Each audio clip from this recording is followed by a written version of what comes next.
St Mary and St John Primary School is moving sites and the Irving building has come up for sale. This video will look at the redevelopment of the site and the surrounding area. The site is situated in East Oxford. There is good access around the site and strong links to the city centre.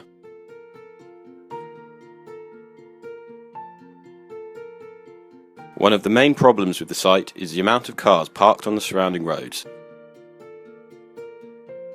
Parking on both sides of the road causes bottlenecks that create congestion, affecting the way that pedestrians can use the area, as cars are parked on the pavements, restricting freedom of movement.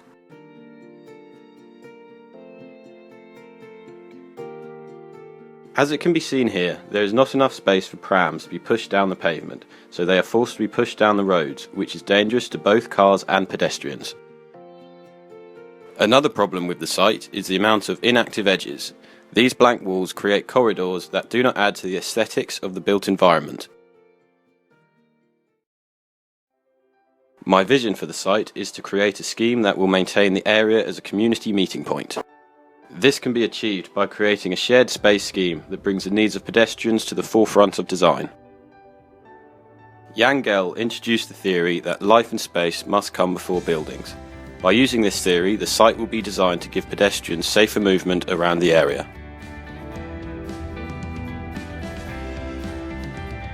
The roads will be changed to have parking on only one side. A one-way system will be put in place on the roads surrounding the Irving building, and there will be a counterflow lane for cyclists. This will allow more freedom of movement for non-vehicle users, creating a safer environment. The empty space next to the Irving building on Essex Street will be used to build a block of vibrant flats. These flats will help the financial feasibility of any development taking place on the site, whilst also providing active edges along the road. The main part of the Irving building will be transformed into 4 high-end apartments. A cafe will be situated in the wing of the building, providing people with a place to stop and meet, continuing the use of the area as a social hub. A community hall will also be housed in this part of the building, holding workshops in activities such as dance, art and cookery. These workshops will be aimed at both adults and children in an effort to strengthen the sense of community in the local area. The skate park on Meadow Lane is an example of how graffiti can be used to cover blank space. This stops inactive edges and provides the public with an interesting artwork that is constantly changing. If it is well managed, graffiti should be encouraged to cover the blank walls in our target site.